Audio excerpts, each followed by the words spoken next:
Well, certainly not the outcome anybody was currently expecting. Jeff Lloyd, Pete Smith will be our post-game show. Um, I mean, it had to feel that this could be a day where the Browns can stick with this team, the Detroit Lions. And if you actually sat down and you looked at the physical breakdown for the Detroit Lions right now, you thought this game probably would have been a lot closer and maybe even favorable as far as the Cleveland Browns having a possibility of pulling a monster upset. And let's be honest, going to Detroit and going to win again is a pretty big upset to go get. Um, Offense gave up 17 points after turnovers. Louis Raymond punt return, which put that to 24. And everybody that's oh well, the turnovers, they're not necessarily, those don't go on the defense. You cut him to field goal. I mean, I get what you guys are trying to say. I truly do. And, that's the difficult part for this defense right now is if, you put them in ideal situations, you punt the ball away, not many teams are going 75, 70 yards on this Cleveland Browns defense. It's the turnovers giving these teams favorable field position, which certainly puts, the defense, it's not even a bend but don't break situation. It's a, basically force a turnover or, somehow, some way you're giving up points. At one point, right, it could have been, 20-13 if Schmidt doesn't miss the second field goal attempt. Could have maybe been, obviously, a completely different ball game because, with that missed kick, I think that probably gave the ball to Detroit north of their own 35, which is just really difficult to do. Um, Look, there's questions everywhere, obviously, with this team. And it kind of makes what happened last week, probably even more special that they were able to pull that off and, just everything that happened in the last 4 minutes of that game. Um, Pete, 34-10, the game certainly could have been more, could have been closer, could have been more favorable, but this is a team right now, in order to be competitive or in order to win, they got to play, pretty close to perfect on the offensive side of the ball. And that's just something they're not capable of doing right now. No, I mean, perfect isn't, they got to play clean, but They got to pass. They're nowhere near perfect at any point. I mean, the bottom line is you weren't going to beat the Detroit Lions if you couldn't put up you couldn't get at least 20. The Browns defense continues to be really good. The Detroit Lions are a really tough matchup from an offensive standpoint for what the Browns have done well.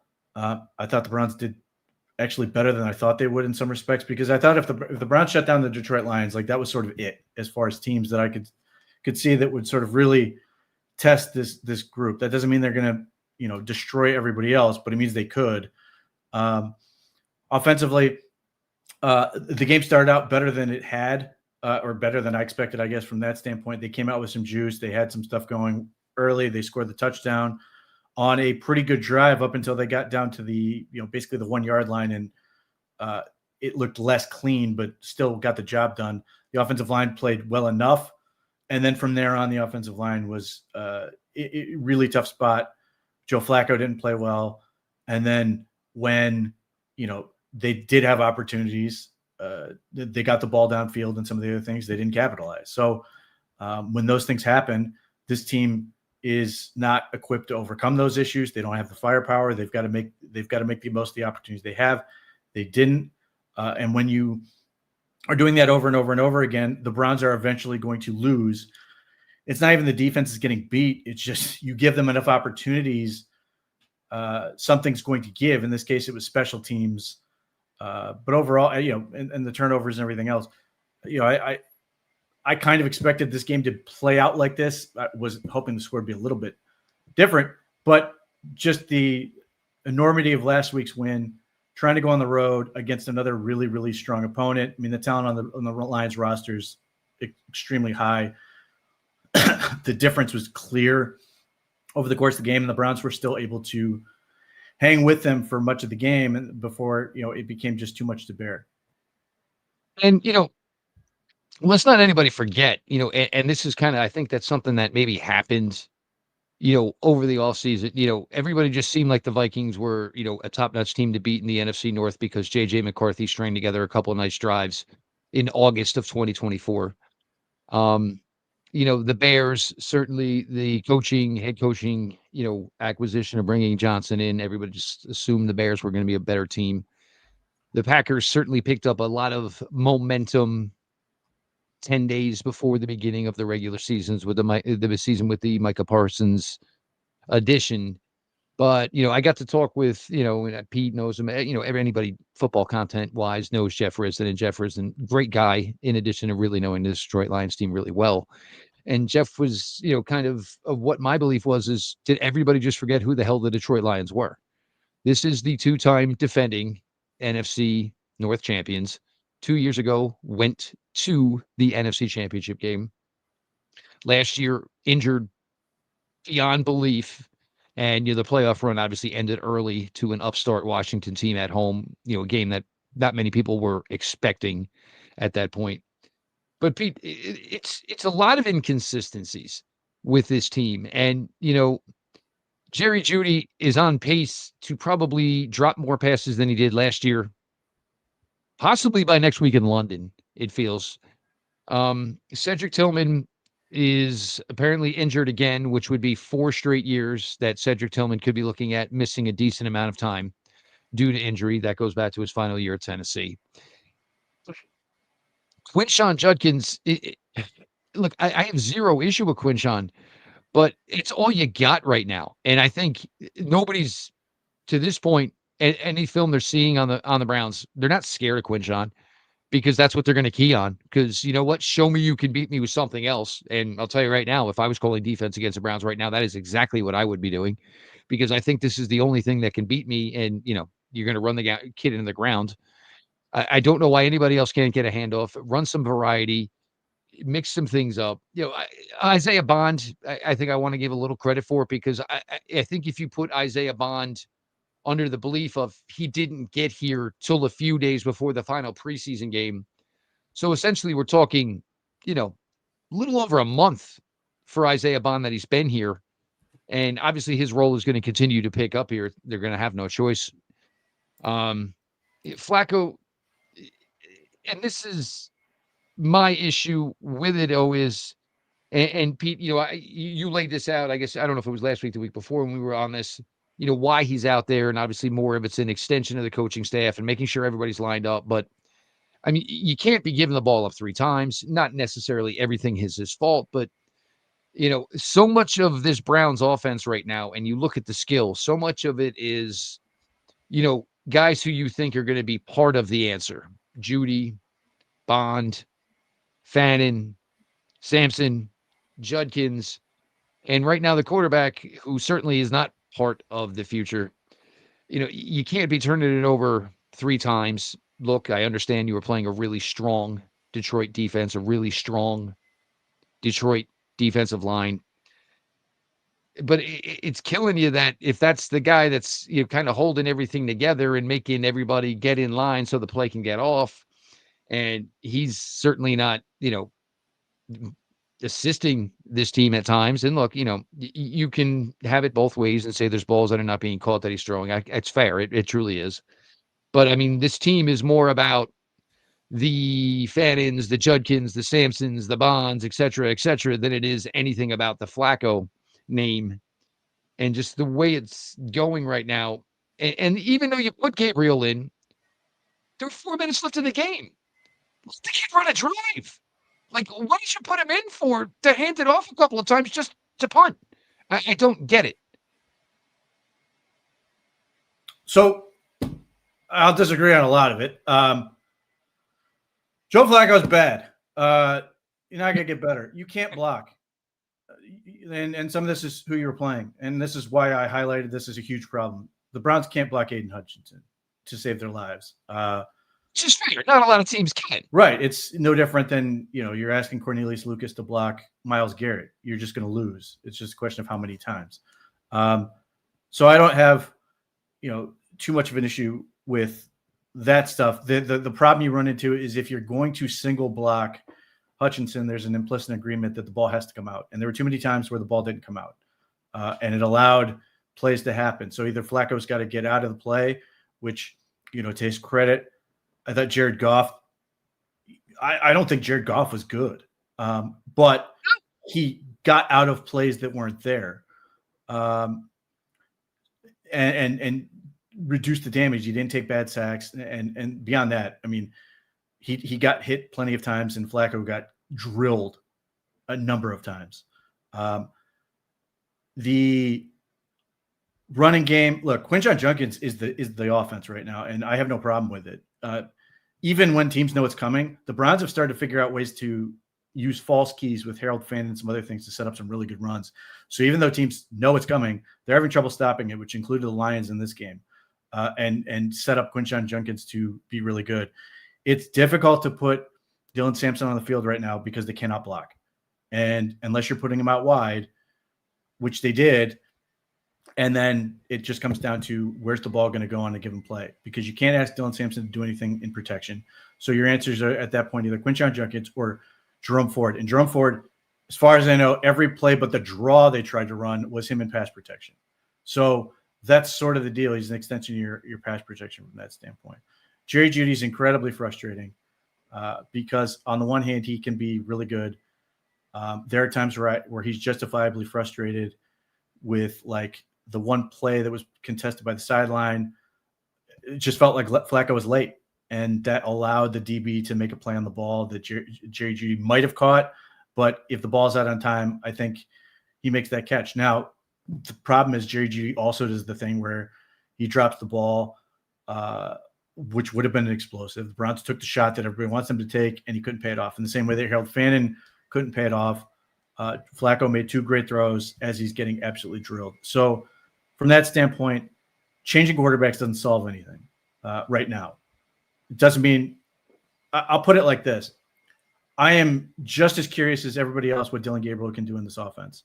But I'm not going to sit here and say that when I don't get to see practice, I don't know what's going on with meetings or anything else, that I'm going to tell the people who do see all these things that they're wrong and I'm right, going on nothing but assumption that it can't be worse, which is the dumbest possible philosophy to do anything with in terms of professional sports, in a full contact collision sport like football, to just throw a kid in there.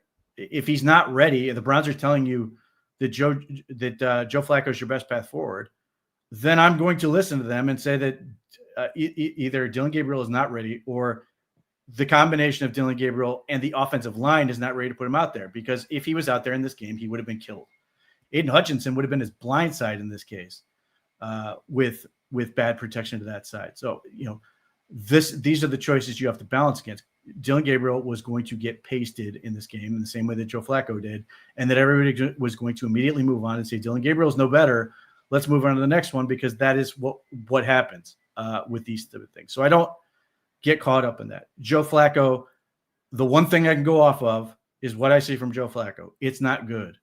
The hope is that every game you're buying with Joe Flacco being out there, that it's going to get Dillon Gabriel in a position to succeed, or at least a better position to succeed, because at some point Joe Flacco is going to simply break at the rate he's going.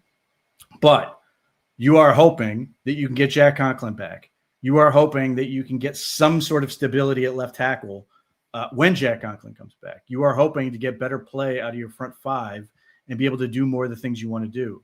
So as much as I get the frustration, I'm going to defer to the coaching staff or the organization in this case and say, if they think Joe Flacco is the best case scenario right now, and especially when the next opponent, or when you were playing the Detroit Lions, or when you're going to be, in Europe playing in London against the Minnesota Vikings and that defense they bring to the table, I'm in no hurry to put this kid in a bad spot, because I've seen that for decades of the Browns putting quarterbacks in positions to fail, and people expecting a magical result to suddenly come around and magically fix it.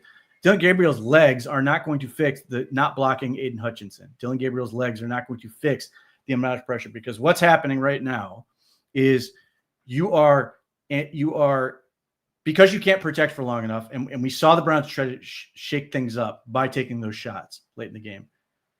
Everybody gets to play closer to the line of scrimmage. So right now, your best bet as a defense is to play a whole bunch of guys at the line of scrimmage, send as much pressure as possible, and force the quarterback to get rid of the ball super quickly. He's either going to – maybe they'll make a few plays, but eventually you're going to make a mistake and either throw a pick or just punt.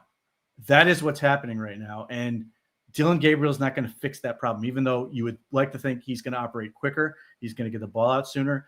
But it doesn't get to do any good because Joe Flacco is also having to bear some of the burden of these guys learning how to play football. And I'll use Isaiah Bond as an example, who I'm growing to like, though he's now done enough things where now I can criticize him. He makes a great play going up over the top and catching a ball up the right sideline. Great play. Then Joe Flacco goes back to him on the left sideline and tries to give him another opportunity to go up and make a play, and he stops playing. And he's lucky Meek Robertson didn't catch that ball, because if he did, it would have been entirely on Isaiah Bond, because Isaiah Bond just stopped playing football. And those are the things that you're seeing from these young players that have to figure it out. Harold Fannin is really impressive. I like what they're using him for in the backfield as much as I like what they're doing with him as a pass catcher, because teams are trying to use him as a key on the run. And there are a couple situations where the Browns used him specifically as a false key to sort of wall off cutback runs, and it worked really, really well, despite the fact the Browns did not block well in this game overall in the running game. So there are things which I really like on offense. I think there are things that are getting better. There are a couple screens that I thought were really well designed, and this is becoming an incredibly frustrating run, is the amount of times the Browns are like one guy away from breaking one of these screens open, and that one guy just happens to make the play. In this case, they had a really nice underneath screen with David Njoku, and Jack Campbell just happened to be there. So as much as I totally understand all the frustration with it, I'm not sitting here getting mad and saying the Browns need to do A, B, and C. They need to find some sort of stability on the offensive line and get these young receivers going in a way that's going to allow them to then make a better decision as to what's best for the quarterback decision, both now and heading into the future. So, Buck, for your first one here, next Browns controversy, start DG number 2.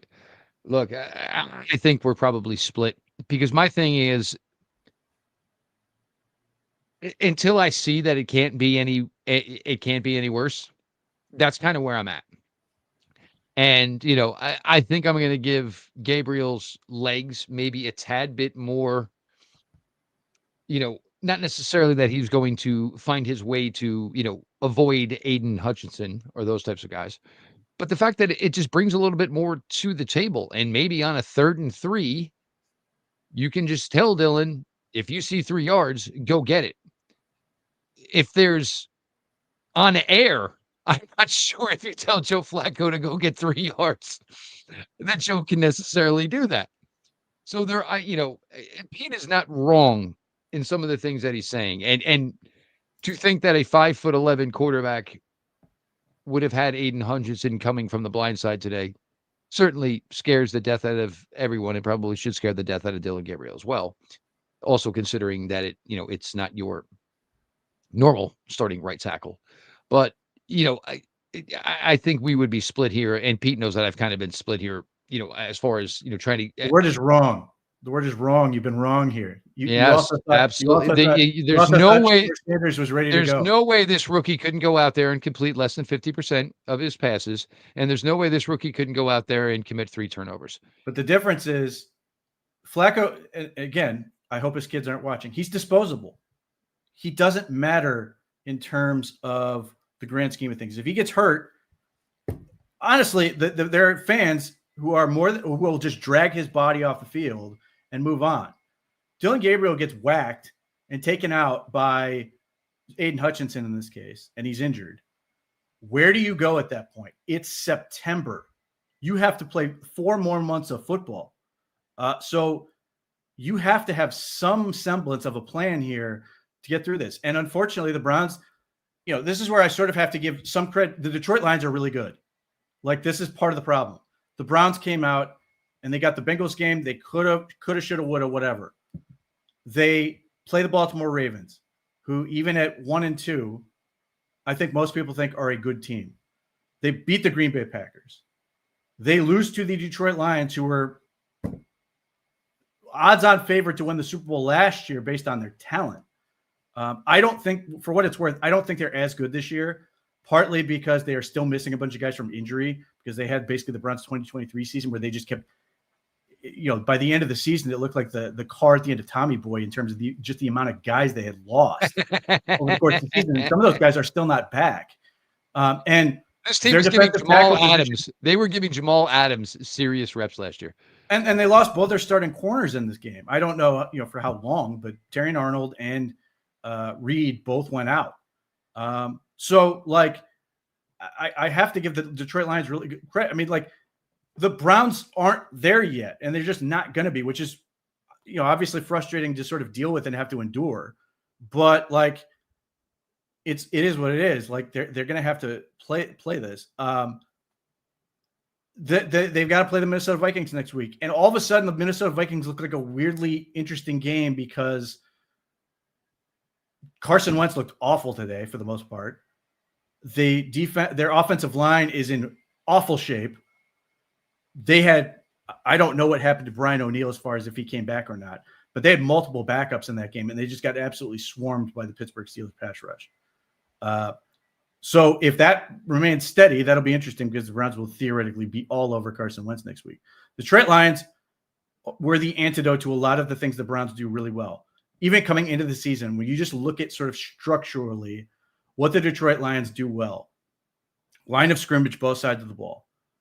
They have obviously one of the premier defensive player of the year type guys in Aiden Hutchinson. They have DJ Reader, although I don't think he's quite DJ Reader he used to be, who has literally destroyed the Browns at times by himself.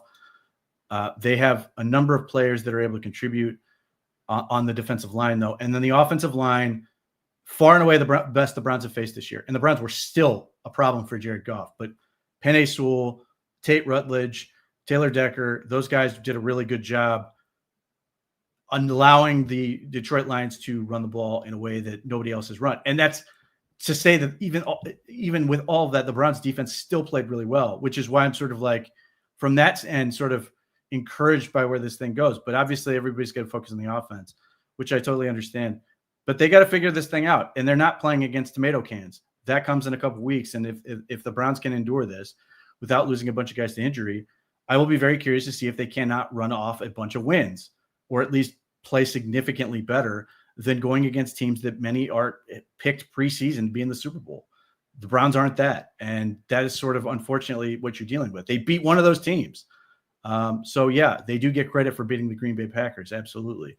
Can they turn around and go to Europe and get a win against the Vikings? Sure. Will it be easy? No, because for whatever reason, the Browns decide, or the NFL schedule makers decide to give the Vikings back-to-back weeks over there where they get to sort of wait and sort of be there the whole week. And it counts as a home game it counts as a road game for the Vikings in both instances. This is a Steelers home game they play today, and it will be a Browns home game next week, even though the Vikings are there for both weeks. So it's going to be challenging. So big picture, this is where the Browns are at. They have what they have. That is not fun. They're obviously putting all their pressure on themselves to fix this offensive line. I do think Jack Conklin can make a big difference. Hopefully he'll be back next week. But the idea that a rookie quarterback with bad protection and questionable skill players right now, at least in terms of where they are in terms of their development, is going to fix the problem is lying to yourself. And the thing is, you're knowingly doing it. Could it be better than Joe Flacco? It could. It could be worse. I heard it can't be worse all the time, dating back to a man named Johnny Manziel. And all I can think of as anytime I hear anybody, it can't be worse, or it can't be any worse than what I'm saying now. I imagine him laying on the ground, prone. It can be worse. So this idea that we're just going to throw him out there and see what happens isn't realistic in September, because you still have to play 4 months of football. You now risk losing the locker room if he can't play. It's all for something you can't even see. You're not basing this on what you can see from Dillon Gabriel. You're basing on this what you're not seeing from Joe Flacco, which is not a good way to operate. So that's sort of the offensive side. I'm encouraged by Quinshon Judkins. Keep feeding them the ball. I want to see. I'm now morbidly curious as to see just how far Isaiah Bond can go because he's progressing pretty fast. I assumed Cedric Tillman's going to be out for a while, so we got to see what Jamari Thrash can do now or never. Jerry Jeudy's got to get going. We got to get more from David Njoku, and Harold Fannin just needs to keep being a dude. That's sort of where I'm at on offense. And Buck, obviously, that takes care of your second question here, and we're just going to go pop this in here right now. Now, he didn't even pay, and he gets this comment on. I mean, anytime you could throw up a Monmouth Hawks reference to a former Monmouth Hawk, Buck. Flacco's the FCS. Yes, he was. Yes, he was. And currently in the same division as the Monmouth University Hawks. But Buck, appreciate that. Thank you, sir. And yes, Derek Robertson is absolutely killing it right now. Monmouth was on the bye, handed Villanova their lunch a week ago Saturday. Defensively, and Pete, I think this is one of those ones today where you can see maybe at times it's kind of getting to him. You know what I'm saying? And I don't know if anybody saw Miles is tearing the tape off, and I don't know if he was trying to get somebody's attention, but there was like a hook shot, and it was definitely 2 or 3 guys down. And you never want to get into the body language or the facial expressions, but it's tiresome, and it has to be because defensively you have very, very little room margin for error, and it's got to be difficult, and certainly that's different when you're facing a team the level of Detroit. And again, you look at that statistical output today, and this is kind of what I talked about all week. You said Amon St. Brown 7 for 70. Yeah, I'm in. I'll sign up for that. Jared Goff for, what was it? Probably right under 200 yards. Yeah, I'm in. Yep. Held Gibbs to under 100. Yeah, I'm in. That looks like all the recipe in the world for where you might have a shot to, knock this Detroit Lions team off. You even got, you got the interception from Denzel Ward. If I remember correctly, I don't think it turned into anything. And it's certainly got to be tiresome. And these guys, look, they don't quit. They go hard. Every single one that goes out there, and you're playing 5-6 linebackers, and every one of them gives you everything they have. The defensive line, it didn't show up in necessarily the production numbers that most fans look at, but Miles was back there frequently and was back there frequently often. Of course, Malik Collins was back there, being a nuisance again, as always. And look, Detroit is just a better football team, and a 34-10 outcome is certainly not ideal. You certainly can't. And again, I'm not saying the Browns spotted them 24 points from their offense, or that it doesn't work that way, guys. I'm sorry, it just does not work that way. In the same respect, you can't look at it that way, that they just gave. If it was a straight up interception return, I get it. But, there's plenty of times where we've seen the defense go out there and do their part and, either create a turnover or shut it down. And, certainly they just did not have the ability, to continuously do that today. And, it stinks, certainly, because this defense, you feel like you're getting a wasted year out of a really good defense, a top 3, probably potential defense for the entire season. If these guys can find a way to, just give it everything they have every single week, the potential for this defense is through the roof. Amon St. Brown will, kind of what I said is he kind of kills you in the clutch type of passing situations. If it's 3rd and 5, he gets you 6. Even the second touchdown, which kind of just felt like they were, kind of just, padding a little bit. If Harden at the time made Amon St. Brown come back to the inside, maybe you hold him off. But, at that point, you're just trying to do anything you can to be essentially perfect in that point, because you're doing anything you can to hopefully make contact, create a turnover. And, it just makes it difficult on the defense to have to, play, from behind. And, not only do you have to hold them, ideally you're trying to create turnovers each and every drive. If you get again, yeah, I agree if you can get Conklin back and maybe the offensive line gets a little more stable, and who knows because, it seems with each week that Jack is out and he's practicing, whatever apparatus he's wearing on his right arm seems to be growing. So, you have your doubts about just exactly where Jack is, in that reference. Maybe, you're going to get maybe one more hand back on defense as Mike Hall keeps inching closer and closer.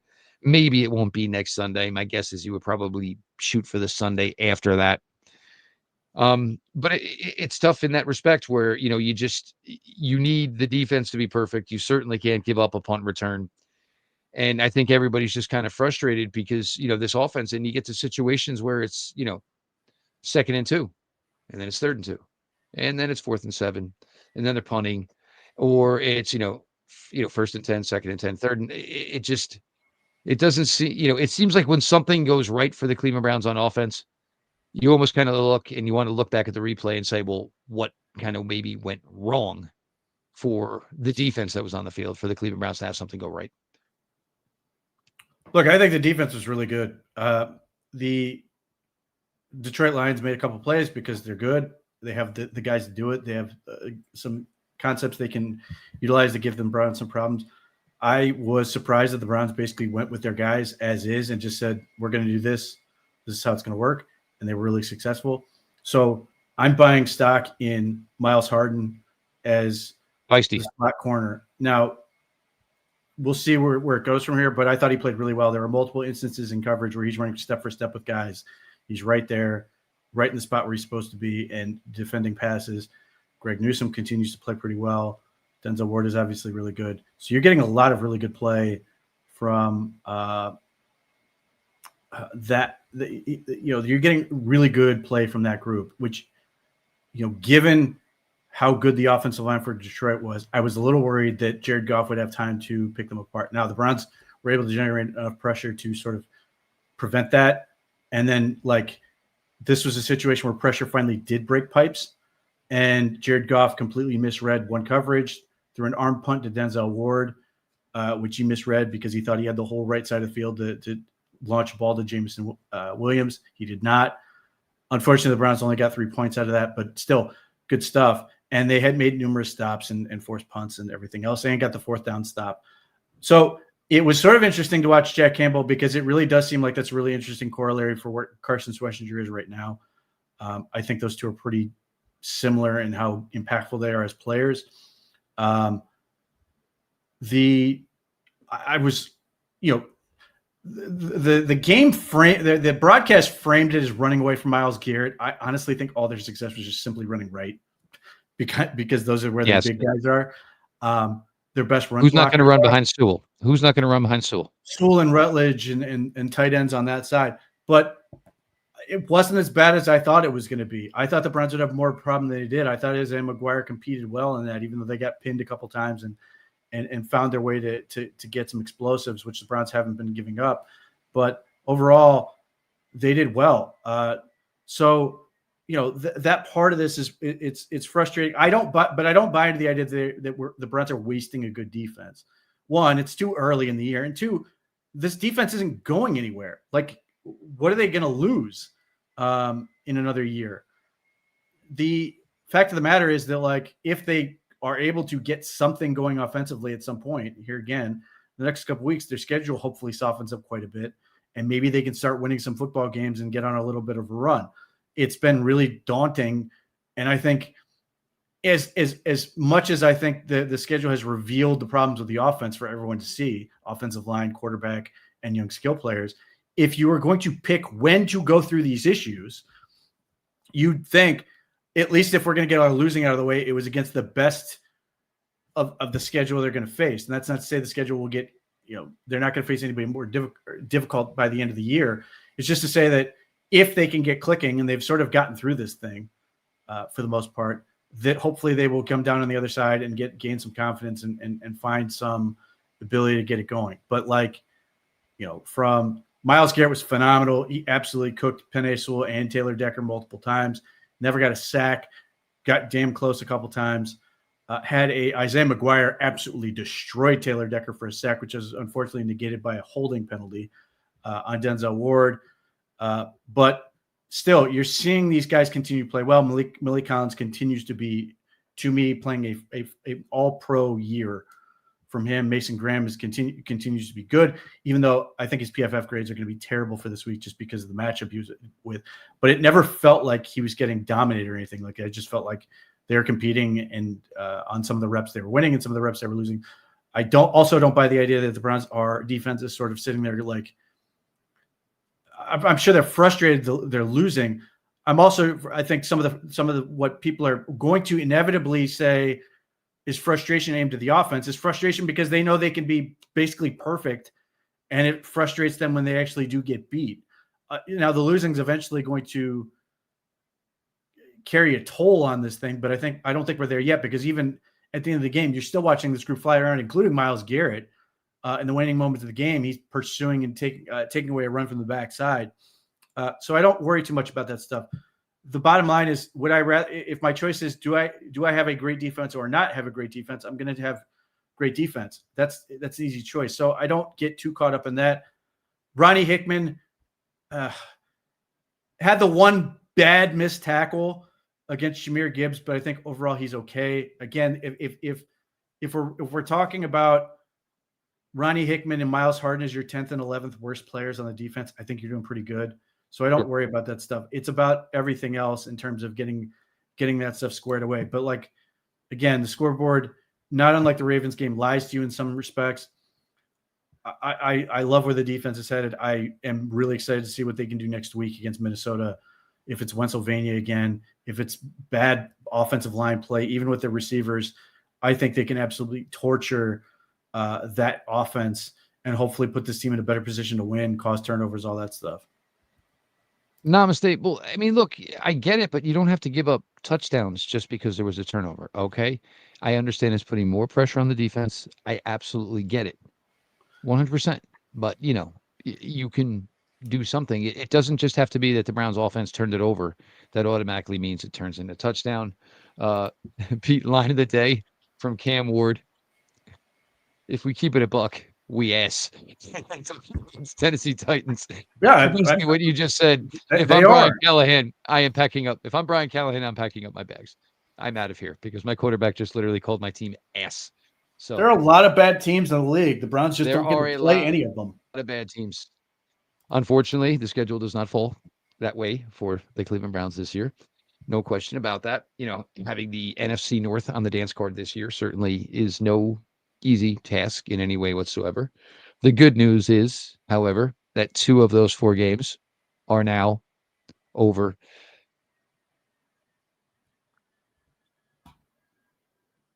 Yes, Kevin Stefanski has to go because, again, guys, I'm not sure what you want the guy to do.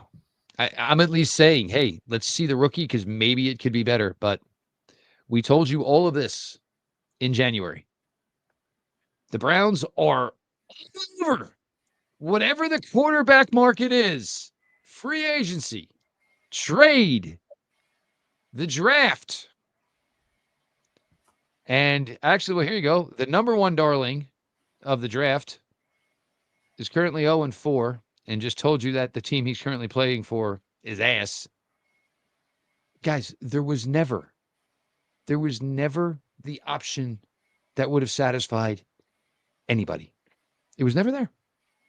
It was never there. So let's not, as much as we are all in the moment, and it's had been frustrated, sure. Some of us for different reasons. At least you guys got baseball. At least your guys team didn't choke the living life out of themselves for the last 2 months, and currently have the Cincinnati Reds losing to the Milwaukee Brewers. And the Mets' response, I don't want to jinx it, but is in the 8th. There's 2 on, 2 out, and they are losing 4-0 to the Marlins.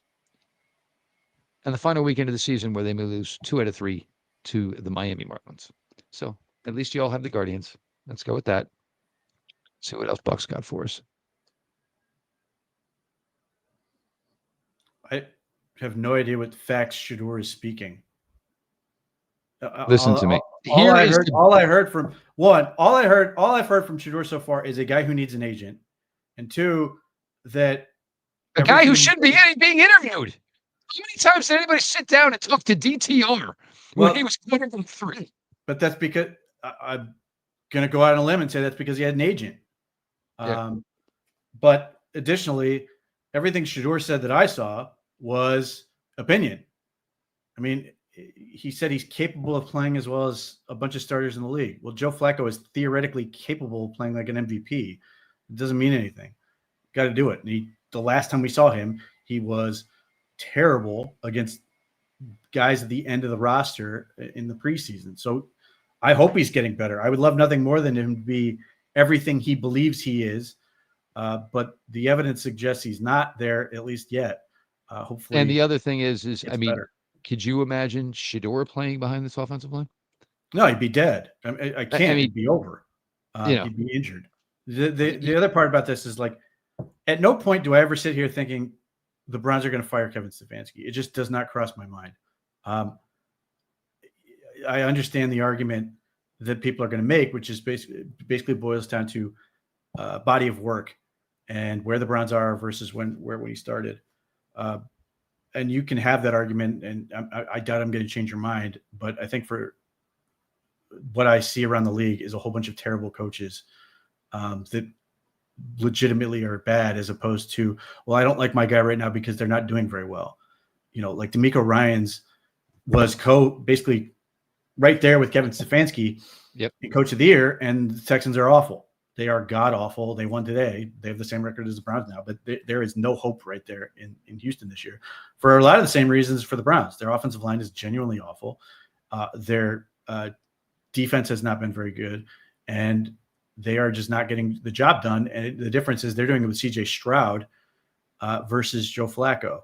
But, you know, the other part about this is, you know, Kevin Stefanski is tied to Andrew Berry. And even though there are tons of people who want Andrew Berry to be fired, he's not going to be based on what they've done this offseason.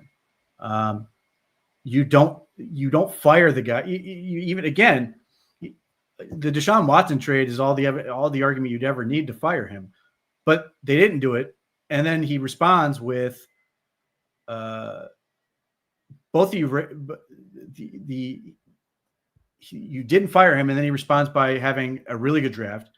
He gets really good players in free agency, and then he has multiple undrafted free agents who are now contributing for this team. They're going to let him play this thing out. So yeah, and as far as what Buck is arguing, I rated Shedeur Sanders as a second-round pick, and I still think he has second-round talent. And if you read what I wrote, I did not think I think he's could be out of the league entirely in 2 years, or he could be a long-term starter in 2 years. But what I've seen is the issues he has from college are there. They are going to kill him in the league right now if they're not fixed. The things he does will not play in the league. And we saw that against guys who are not in the league anymore in the preseason. He cannot run backwards. He cannot overdrop his protection, something I saw Joe Flacco do a couple of times today, which drove me nuts. You cannot do these things that get yourself beat and expect to stay on the field at this level. It's not going to happen. So I can rate whatever I want, and I still believe in what I wrote, but I have eyes. And when I see him do things that are going to get you benched or just not play or land you third string, then I can't argue with that.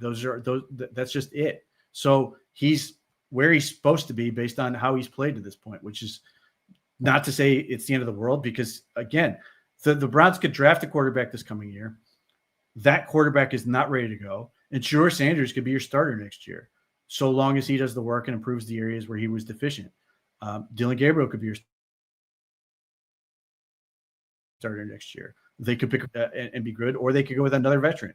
These are all the possibilities that could happen in the next year. Either way, the quarterback position has to get fixed one way or the other. And that's ultimately the biggest thing that's going to challenge this team. But the offensive line is right there with it. Thankfully, even as people keep again, we're in September, and people keep freaking out about this quarterback class every single week. When Jackson Dart, nobody was talking about Jackson Dart in September, and he just went out last September, and he just went out and won his first NFL game this year.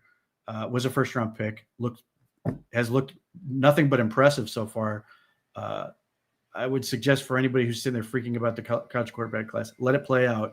Guys will reveal themselves. Guys will get hot. Guys will have an epiphany and start putting things together and play really good football. But the one thing I am confident in is the offensive line class. Now, the Browns have to crush it with the offensive line class, but that's sort of where this thing goes. So that's just where we're at. So until then, it's get healthy with Jack Conklin. It's get your receivers and just the rookies in general playing at a better level. And then hopefully you get to a point where whatever rookie quarterback is going to be the guy they want to put in, presumably Dillon Gabriel, they put it on them in on their schedule, or more specifically his schedule, in a situation that's going to put him in a position to succeed. Because if you don't, then we're just wasting our time and he's going to suck. And then everybody's going to write him off and not let him ever forget it, because that's typically what happens with these things. Two things on Shedeur. The problem with Shedeur is, one of the biggest problems with Shedeur is of the belief he is more of an athlete than he is. And that's what leads to, hey, I can do this. I can drop back. I can beat the next pass. And 94 sacks in the Big 12 proved you that he might not even be an average athlete. There was a huge reason Shedeur Sanders did not give you any peak at any athletic testing in any way whatsoever. I forget who it was. And Deion Sanders, I think this is probably when Deion Sanders was still in, so he must have been working at NFL Network. And actually, you know who it was? I think it was Carson Palmer's brother. Right, Pete? He's the one who works for quarterbacks, right? Jordan Palmer. So Deion at the time says, hey, here, basically gives him his phone, his tablet, says, hey, here's, must, da, da, da, da. And he's like, and the first thing Jordan Palmer asks is, oh, and he's like, no. He don't move like me. He don't run like me, da, da, da, da, da. And to Pete's point, the guys that were playing in that fourth quarter for the Los Angeles Rams in that final playoff game were probably even better than most of the guys that Shedeur played last fall in the Big 12. It is a huge problem. It as much as you think you need to keep Joe Flacco immaculate for the Browns to have success right now, that absolutely applies 100% to Shedeur Sanders as well, which is why I think some of us, myself included, feel that Dillon Gabriel, maybe of the three, has the best mobility. Is it enough to make a difference mobility? That's certainly a question. And as Pete has just stated in this show, he doesn't think it's enough to make a difference. For me, I'm kind of thinking, and if you saw my tweet, I think Joe's a Statue of Liberty out there, right now. So I think any mobility is probably better than none. But again, who's to know? Who's to say? There's no way. And, Kevin was asked, is it still Joe? And I guess the answer Kevin gave was, that's not our focus right now. So it can be taken a couple of ways. My thinking is we're packing our bags. We're leaving the country on Wednesday. I think it is Tuesday or Wednesday. I don't think they're doing it now. And I don't think it necessarily has so much to do with the Minnesota Vikings this week as much as it is we're taking the entire organization, the entire franchise on the road to another continent, and just doesn't feel like it's the time. And, and I'm sure there's a large factor they're going to get, well, when is the right time? When is the right time? And it's, look, you're not wrong. You're definitely not wrong by asking. We're not going to get an answer to it. Very similar to what Pete says, we don't see what Dillon Gabriel and Shedeur Sanders are doing in practice. Nobody's going to give, if it was that simple, sure. If they were going to give us the answer, sure, by all means, just give us the answer. Let's text him. Let's call him. Let's get Mrs. Stefanski on the phone. Maybe she can, while she's running kids around from practices and such, he can drop the answer to us. I get it. It's a level of frustration. I understand. And, think certainly a lot of it has to do with the fact that, you sat here 7 days ago, and I think everybody felt a little bit better about this team. I do want to let you all kind of know that, we're very close right now, actually. Oh, my Lord. I'm just curious, in relationship to John Harbaugh, who is not too far away from technically he's 30 minutes away from being 1-3. So are the Ravens running John Harbaugh out of town? I understand. Different walks of life, of course. But they might. Who would you think would be more likely to be 1-3 at this point? The Browns or the Ravens? Yeah, I mean, I'm just as aggravated as the rest of you. But go ahead, Pete. The Ravens might fire John Harbaugh, and it could come down to staffing choices and some of the issues that they have not been able to work out over the past couple of years. Zach Orr as defensive coordinator was curious, given the options. I kind of felt like a guy that got injured under your watch and couldn't play anymore, and Well, I mean, he may be a good coach, but he just may not be ready for that. Sure. The pressure's on. Losing Mike McDaniel was huge. It was always going to be huge. But I thought it was curious that they didn't hire Denard Wilson when he was in the building, and they went with Zach Orr. And obviously, the Ravens have struggled to finish defensively for the last couple of years. So those are issues that are going to hurt. Now, ultimately, is Steve Bisciotti really going to fire him? I don't know. But if you're asking me what's more likely to happen, I think Harbaugh is in more trouble than Stefanski is. I think the Browns sort of know what they were in for, even though they're not happy with what they're getting, particularly with this part of the schedule. It's got to get better these next couple of weeks, though. I mean, ultimately, the big thing, and on one hand, you can say there's progress in terms of the running game. It's getting better. Quinshon Judkins is legit good, and they keep finding ways to use him. But the problem is you need to see more growth in the passing game ultimately. No question.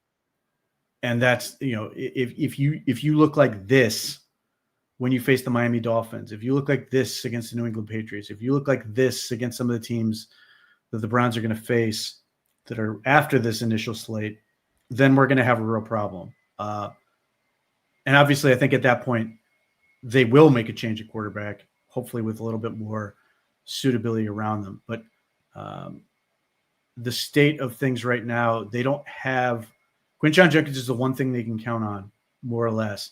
That is frustrating because you do have guys like Jerry Jeudy and David Njoku you should be counting on more and aren't. And realistically, it seems like Joe Flacco's favorite target right now is Fannin, which great for Fannin, certainly indicative of what they think of him, but not great in terms of what it means for the overall offense. So those things have to get better. There has to be a sense of progress. But the fact of the matter is every week, the one thing we're talking about that's going well for the Browns, which is ultimately going to save a lot of these people, whether you think it should or not, whether I think it should or not, is the guys who are playing really the best for the Browns or showing the most promise are rookies. And that gives you a foundation to build upon. And you can sit here and say Kevin Stefanski can't coach, and yet somehow these rookies are coming in and playing well. These two things don't make sense. You can't tell me that Kevin Stefanski is a bad coach, and yet these rookies, third and fourth round guys or undrafted free agents or whatever, finding a use for Aiden Huntington on offense suggests that they can't coach because clearly they're doing something right with those players. They need more of those players. And ultimately, again, my biggest takeaway from the Detroit Lions game is the Detroit Lions are way better than the Browns in terms of overall talent. Coaching wasn't, I think the Browns honestly were better in a lot of ways in coaching than the Lions were, but at best, I think it was largely a draw. Jim Schwartz did a really good job against the Lions offense for the most part. They got him a couple times. So yeah, like the offense is not good, but if you're telling me that you thought this offense would be great, you're lying to yourself. And that's part of the problem is we have to be honest with what we're getting, but it's got to get better. There's no getting around the fact that this thing has to improve. It's really difficult to sort of truly judge this thing when you are playing the teams that they are playing, unfortunately.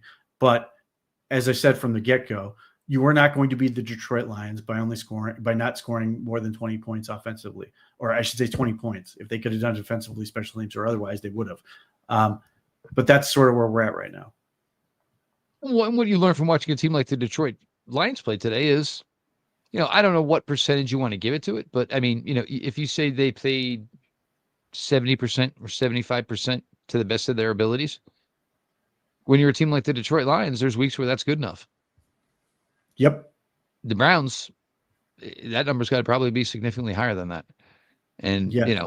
Or you need a lot of luck or mistakes by the opposition. It's going to get different next week. As far as, coverage of everything next week, we'll, dial in, on as far as, there's certainly everything will be happening obviously earlier than we were all accustomed to. As the Browns, go the London route.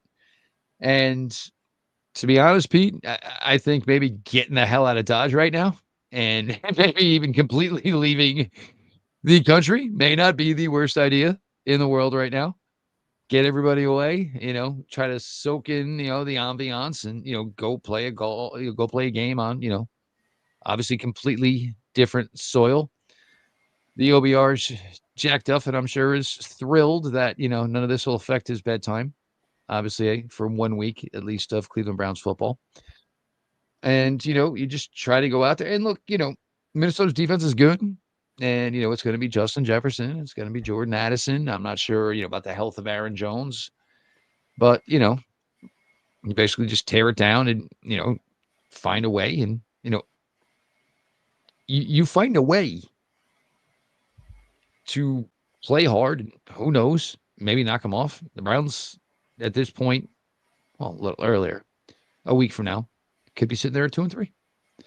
And, the Browns have the most obnoxious slate. Let's forget who they're playing. They go from at Baltimore, home against Green Bay, at Detroit, a quote-unquote home game in London, and then they come back and play at the Steelers. Like, it's obnoxious to have, that many games that are calling it – that's the part that drives me insane, the idea that you're calling this a home game in London. But, like, that is – even if the Browns were a good team, like the Browns were a genuinely good team, that would be an obnoxious slate for them to have to deal with. The fact is they aren't. And it's it's obviously a brutal, brutal test for this group. The biggest thing for them, in addition to trying to get better every week, is trying to stick together through this thing and figure it out. Because I genuinely believe that if they can get through this, once they get through to the other side, it will get better. It has to. I believe it will get better. I also think it has to get better for this thing to sort of be able to be perceived as raiding the ship in a lot of ways. But going into the season, there were any number of people who looked at the schedule and thought 1-5, 2-4. And that's very possible that they will end up 1-5. It would be great if they could squeak out wins against Minnesota and a confusing Steelers team, to say the least. But we'll see what happens. Other than that, this team was just put on a difficult path to start the year, and it's all about how they respond and how they get through it, because they could play tough. And in that sense, if you want to compare it to the Guardians, this is what the Guardians went through. Guardians played the first half of the year against a brutally difficult schedule. They struggled. They got through it. Played a much easier schedule down the stretch. Obviously, if they can win the division, that would be historic.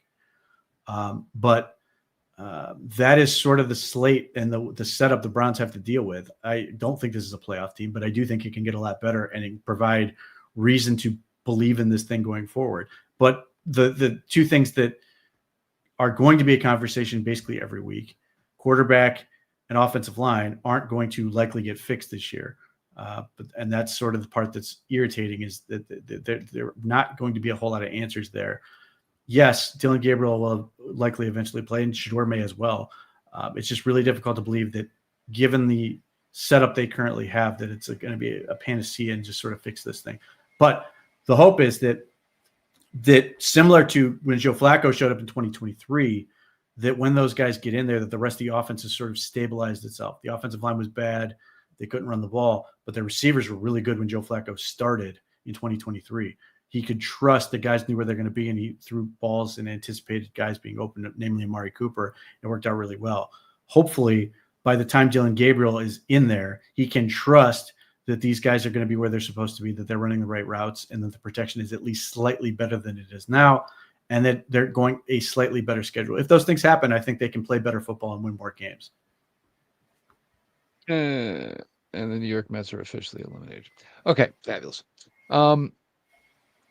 So look, I get it. And this was going to be the thing about a game like today, is it was going to go one of two ways, where they could have played and totally hung into it, or you were just going to see and be reminded that they were playing one of the class acts of the NFC.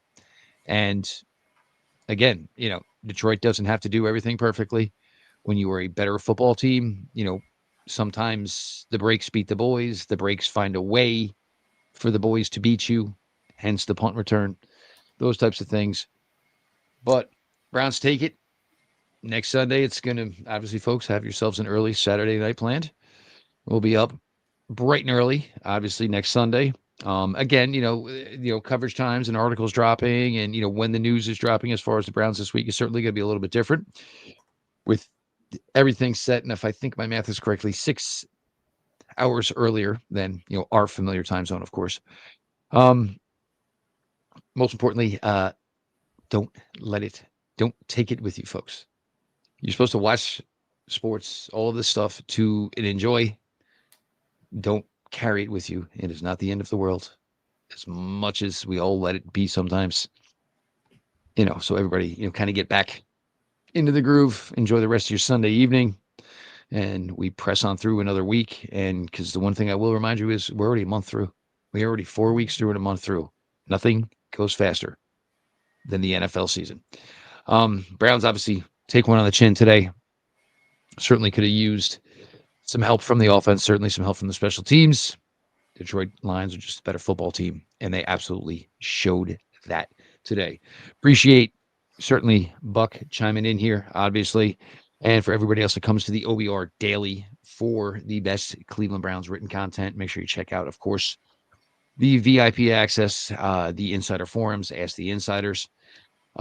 Your subscription gets bundled, of course, with Paramount Plus and all the support for the OBR streaming network. Daily coverage beginning at 6 o'clock at Browns 3D. Various shows throughout the week. You can catch Pete, certainly now Sundays. Looks like Mondays as well. Tuesdays as well. So a man of many written words is now becoming a man of very verbal words as well, in visual and video. But appreciate you all. Everybody, enjoy the rest of your weekend, and we will all talk soon.